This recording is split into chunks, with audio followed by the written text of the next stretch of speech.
Between 2018 and 2019, I was barely making it. Even 2020 per there, I was also still struggling. But the year 2018 and 2019 were the toughest when it comes to my finances. I was struggling to meet my monthly needs. I was drowning in debt and I was constantly borrowing money from people. Like I'll borrow from colleagues, borrow from friends, borrow from my partner. Even though from my partner, I would not normally return it, but I would still ask from him until he told me point blank to say, you know what, you need to stop borrowing money from people. If you need anything, come to me. From then, I stopped borrowing money from people. But my financial situation did not change. Like per se, it did not improve overnight. Those years for me, I were really, really tough. I remember in those years, I used to just think, oh my God, if I could just get paid more, if I could get paid more. And so I did my best to make sure that I grow in my career so that I could get paid more. But then I realized that as I was growing in my career, that just getting paid more was not enough. It was about what am I doing with that money that I'm getting paid? Where am I allocating my money? How am I spending? With me growing in my career and then learning how to keep my money, how to budget, how to manage my money, I found that even though my streams of income has increased over the years, I can actually see their evidence. I can see their role in my life, because it's not like that money is going to cover debts that I have. Because what I did was I took time to pay off those debts, to clear my finances, so that now as I am growing in my career, as my income streams are growing, I'm honestly feeling them. I'm honestly seeing them. I'm sharing this because today we're going to be speaking about my 6 streams of income. These were not built overnight, but with some work, I have those streams of income. I'm grateful for all these streams of income. They allow me to live the life that I live today, the life of not having to constantly stress about money and not have to penny pinch every time I'm dealing with money. I'm also sharing this because I really hope that this inspires you. I also hope that this opens your eyes in terms of the possibilities that are out there. And also, I'm sharing these streams of income as a public servant, someone that works for government. It's not that I am, I'm an entrepreneur. I have all this time in my hand. I'm a public servant. I work full time, but I've managed to build all of these streams of income. And I'm hoping that it also inspires you to say, you know what, the sky is not the limit. I can do anything that I put my mind into, so long as I know what I'm trying to work towards. So the way that I've broken it down is we're going to look first with the highest one all the way down to the smallest one. And I'm going to share with you how did I come to those particular streams of income, what did I need to do in order for me to get there, and what percentage of my income do they hold in terms of weight. Yeah?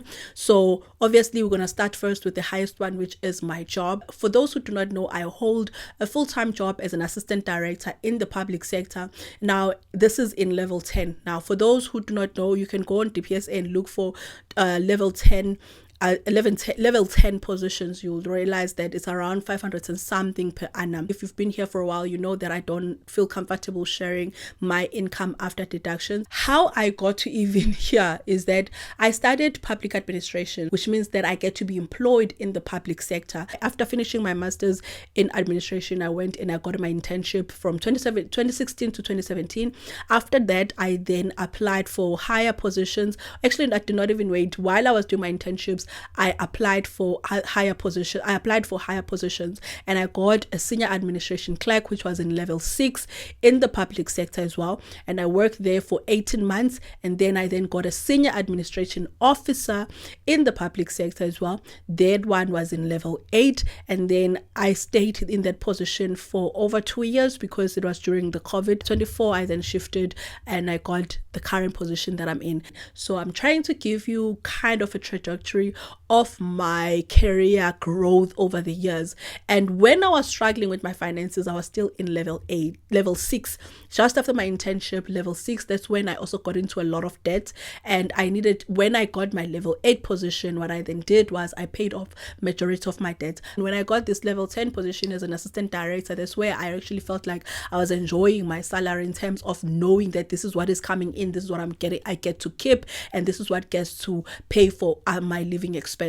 I would say my education played a big role in this, but also just making sure that when I got in the public sector that I learned what I needed to learn, and I gain as much skills as possible. Then that, coupled with my qualification, allowed me to grow, and also just the way that I present myself in the working environment as well as in my CV. That is why I offer CV editing as a service, because I know for me that it really played a huge role, just being sure that when I craft my CV, it speaks to the skills and the qualifications that I have. So if you do need those services, in terms of if you do need someone to look at your CV, edit it for you so that it is proper, do hit me up on my email. Drop me an email. Just go to my website and book the services. They all of them, 3 services. There are 3 tiers. There's the lowest one, the middle one, and then the highest one. You can book any one of those that you feel that it's what you need for your CV currently. If you want me to look at your CV before you make the booking, you send me an email with your CV. I'll look at it and I'll tell you if it needs work. If it doesn't need work, then it's fine. So for me, those things honestly played a huge role in my career. That is my first income. Now, this holds 80% of my income. And the reason why it holds 80% of my income is because every time when I get this income, it covers all my living expenses. It covers all my living expenses. Anything else that I receive after my income is basically additional money that I can channel towards savings and investments. So 80% of my income comes from my work income. The second one is brand sponsorship. Now, brand sponsorship is when a brand approaches me to say that they would like to work with me, and then I create content for them, and then they pay me for that content. So this is something that I got into a lot last year when I started being approached by brand. I think by brands, the first brand that I've ever worked with was Frank Group, and then after that other brands came in. But I remember very well that the first brand for me was Frank Group, and I was so grateful for that opportunity because I had created a lot of videos about the platform which were free, and they did not even know about me at that time. Being approached by a brand that I honestly value and I use a lot and I appreciate, like I use and I normally talk about to people, was really reaffirming to me. So that was the first brand that I worked with, and honestly after that it's been up. Now this income, it's a lot of money. Like, I'm not even gonna lie to you and say it's not a lot of money. I've made a lot of money through brands. There was 1 month this year, I think 2 months ago or 3 months ago, where in 1 month I made close to 50k from brand sponsorships. Now it was not just one brand, I think it was 3 brands that I had that month, and all of that together, 2 brands that month, but all of that together was close to 50k. So for me, I know that working with brands pays. And so when you see these influencers who are working with brands and so forth, and they're doing all of these things, just be mindful of the fact that it does pay. So for me, I don't pitch myself to brands come to me, and that is because I don't have time to pitch into brands. I don't even know how to pitch to brands.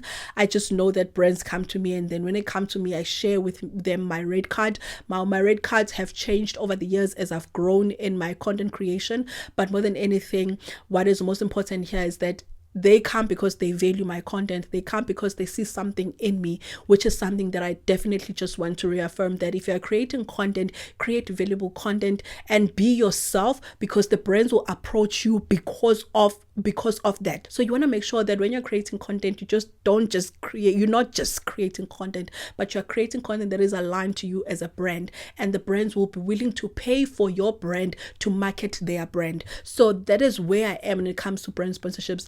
Brands approach me for sponsorships or for working for collaborations because of the type of content that I create, as well as the brand that I've built for myself. I feel like I've build a strong brand. I don't just take any brand sponsorships now. I'm very picky with that. I've always been picky with that, but now I'm even more pickier with the brands that I work with. Now on YouTube, I don't work with a lot of brands. If you have noticed that most of my videos, they don't have sponsorships, but on social media, like on short forms, Instagram and TikTok, that's where I work mostly with brands. That's where you'll find me sharing, saying that I'm partnered with and so forth. I haven't worked with a lot of brands, but the brands that I've worked with this year have been of note.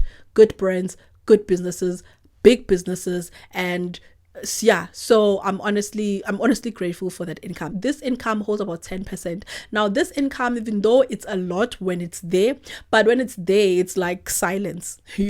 This month, do I have Did I have a brand sponsorship? No.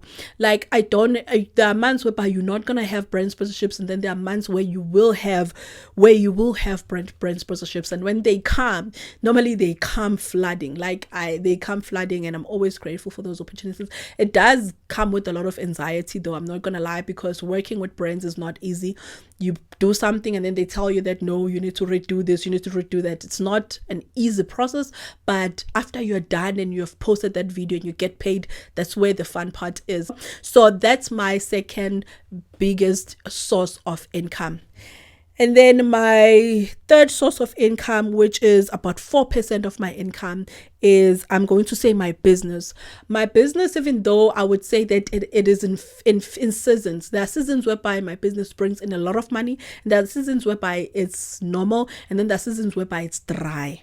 There have been few months between April, May, June where my business was just dry. But before that, my business was making money, and now it is making money, but the income that it's making, it's not that much, but it's something. And then whenever I launch a new product, or whenever I talk about my products, that's when it brings in more money. Like right now, I'm going to be releasing the 2025 journals. That's where I'm going to be getting more money, where it's going to be making a lot of money. Now, when it comes to my business income, I don't pay myself a salary right now, because I currently have a salary. Now, once, let's say for instance, I get to a stage whereby I'm working for myself, I will definitely pay myself a salary for my business. But right now, I don't pay myself a salary. Everything that I make from my business goes back into my business, or it is invested. But in majority of the time, it goes back into my business.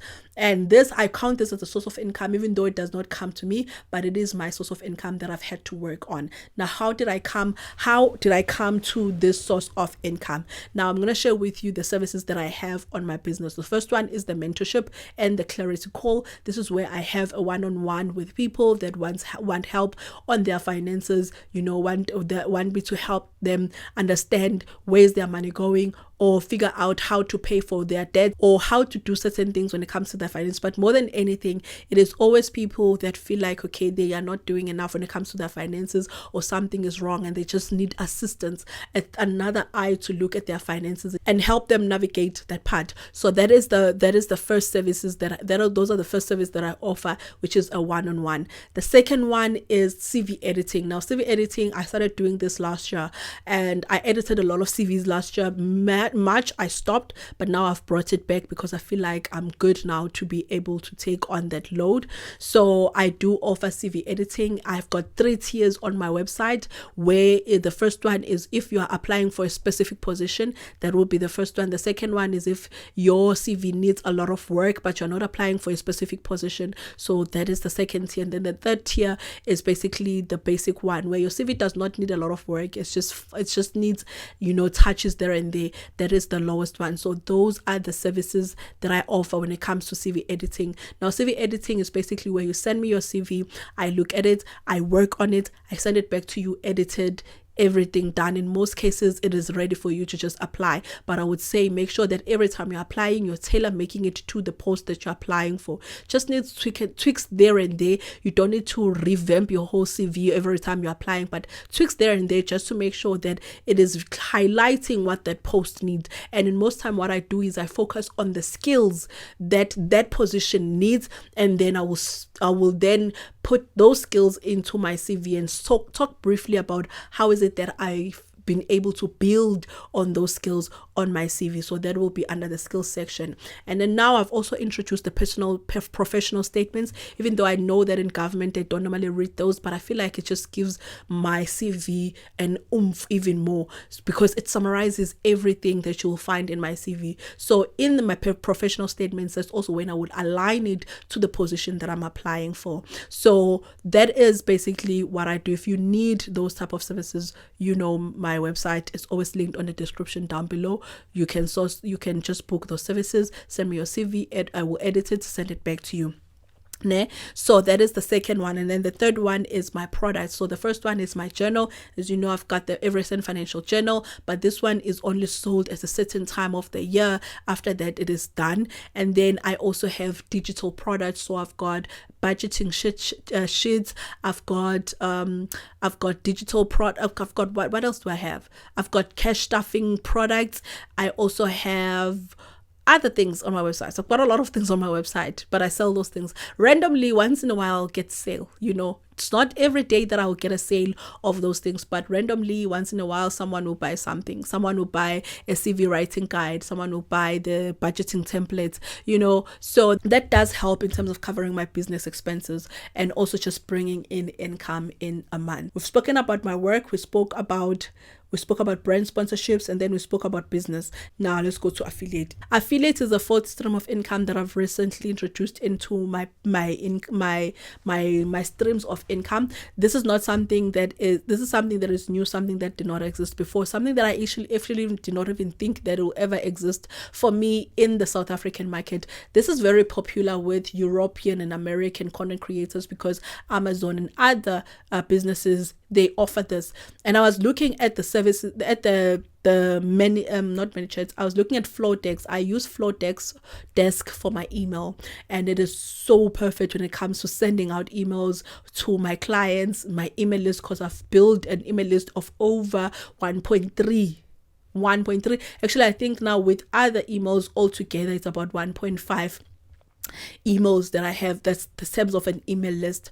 Now I have built that through Flowdesk, and from that I pay per month. However, they do have an affiliate program where I get to make some money whenever someone uses my link. Now I don't normally talk about I never talk about this, but the reason why I'm talking about Flowdesk and this affiliate is because I'm saying from the American and the European content creators, they're used to this. So whenever they see something like that on products that they use, they're always linking them and talking about them because they know that if someone buys using their link, then they get a certain commission from that. So that's basically what an affiliate is. So I'm currently affiliated with Frank Group, and how we came about this is because I was just like, this is our second brand sponsorship that we're working on in this year. Why don't you just make this a long-term thing? Let's try it. Let's do an affiliate instead of a brand sponsored post where I have to create one post for you. Rather, let's just work together to say that every time I mention your brand and I send people to my link, which is unique to me, then I must get commission from that. We're just testing this out, but I will say that it is nice to know that, okay, there is some income that is coming in per month, even though you don't know how much it's going to be, depending on how many people use your link, how many people, watch your videos and all that stuff, in terms of just, because the more people watch your videos and they use your link, then the more money you are likely to make. The less people click your link, the less people use your link, then the less money you are likely to make. So if you do not have the Frank app right now and you want to start investing, but you have not been sure how to start, consider using the Frank investment platform. I've got a link on my description down below. Make sure that you download your app using my link, as in belief. This is how you support your sister. So that portion of my income, if you saw on my monthly reset, I had about income that is added on my YouTube. It is from that affiliate that I currently have with Frank. So as I said, the link is in my description down below. If you want to start your investment journey, click on that link, download the app, and you will enjoy the platform, but more than anything, you'll also be supporting your sister by using the link and not going directly to Google. Please don't do that. Don't be those people who are shady, like they watch my videos but you want support. Please, if you want the app, please use my link. Please, it's the same thing as going to Google. It's just that now you will be supporting your sister.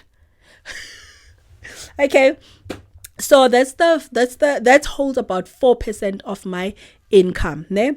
And then now let's go to YouTube. YouTube is my fifth stream of income. This is one of the biggest reason why I have all these other streams of income, but it also the smallest portion of my income. And that is because YouTube does not pay a lot. I don't know how much other people make on YouTube, but for me, I can tell you I don't make a lot. At most, I make about 2.5 on YouTube. That is like, a good month for me, 2.5.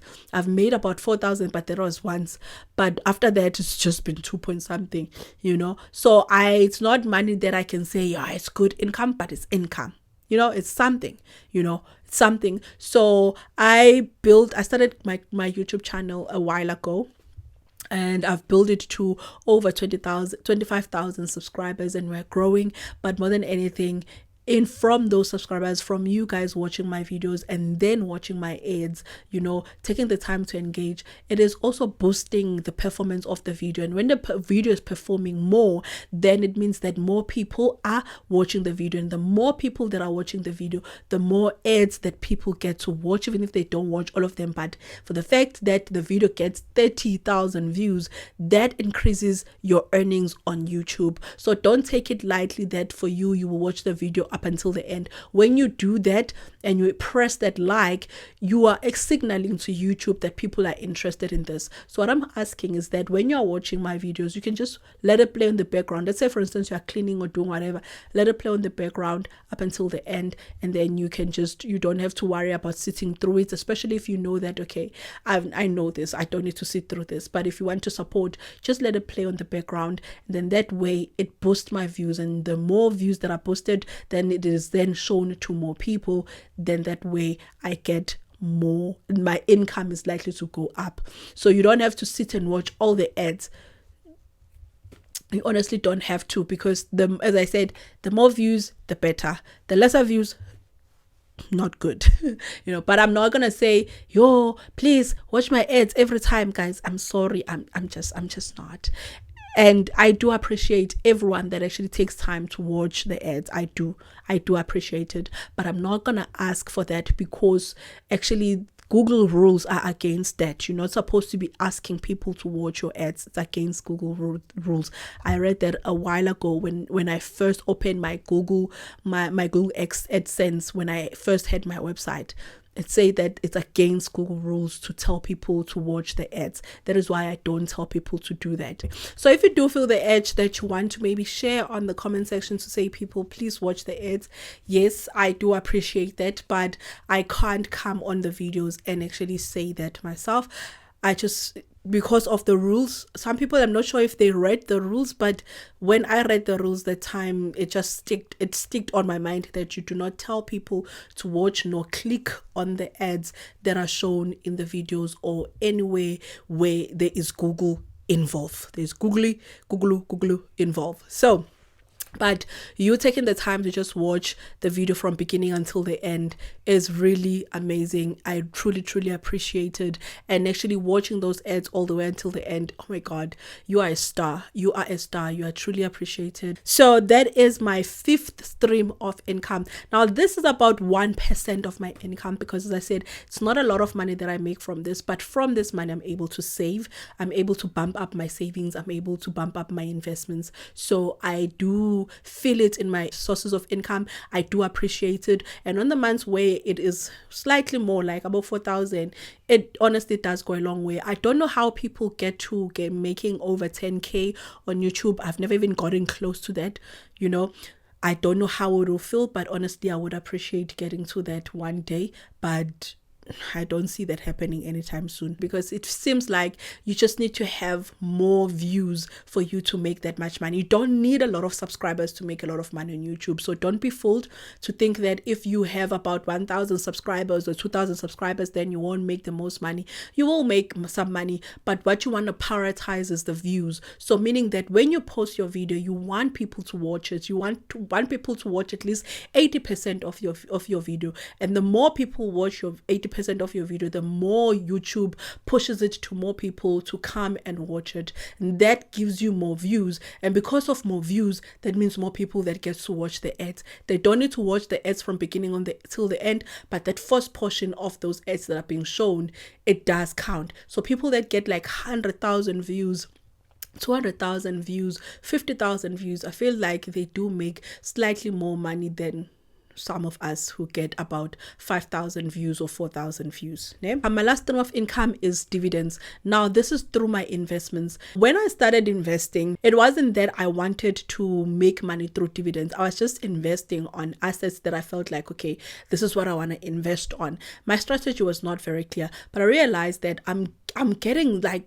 randomly I'll get these dividends from my investments, and sometimes it will amount to small portion of money. It's not a lot, but sometimes it will accumulate to about 500 rands of money that I've just gotten from dividends in that quarter. So that for me opened my eyes to say, whoa, this is potential income right here, And so now I'm very intentional that when I'm investing, especially for my investments outside of my tax-free, that I make sure that I'm investing on dividend paying assets. If you like for me to share with you what are those that I'm investing on, or how to go about finding those, do let me know. I can create a video on how did I go about searching for those and what are the ones that I'm currently invested on. You see, now we just got a notification to say that Cetrix and 10x investments will be paying out dividends. So anytime these days we might be getting dividends. So that is a small portion of my income. Even though when it comes to this income, I don't cash it out every time whenever I get dividends. I let it accumulate, and then in most cases I'll invest it back into my assets, or I will withdraw it. Like I remember this other time I needed some money and I had some money there. I had like close to 500 rands, and I withdrew that money, and that was money that I had made from dividends. So I withdrew that money and I used it. So that for me is an income that I don't have to actively work for. And basically from here, the work income I have to work for. I have to put in the hours to work for that one, and by the time I get paid, damn girl, you have worked. Like I'm tired. When I get that salary, I know how I got it, like in terms of the work that I had to put in. And then YouTube income, I have to work for that one. I have to create content, but once I've created the video and I've put it out there, it can create income for me. Even if I don't post, I may get income just because of all the other videos that I've posted. Brand sponsorships, I have to work for that one. I have to actively work for that one. I don't have to approach brands, but once they approach me, I need to actively work for them for me to keep that brand and get paid. Okay. And then my business one, some of the things I have to work for, like CV editing, I have to actively work on that business. And mentorship, I have to work on that one. But then on my products, most of them, I don't have to work on them. And then affiliate, I don't have to work on that one. I just have to create content, and on the content, my link, talk about the brand. That is it, and then that income comes. And then dividends, I had to put in the money that I've earned on my other sources of income. And then that investments then pay me money in terms of dividends. So those are all my 6 streams of income. I'm hoping that this was insightful. I'm hoping that is helpful in some way. This is not in any form boastful or just to say, look at me with all my streams of income. No, it's because I honestly just want to show you that you don't have to just rely on just a job alone. And obviously you can't build all of these streams of income overnight. It does not happen like that. It is one after the other. As you continue with building your sources of income or focusing on the things that you're doing, the other income will start introducing themselves over time, but it's not overnight. So with that being said, I will see you on the next one. Please take care and stay safe.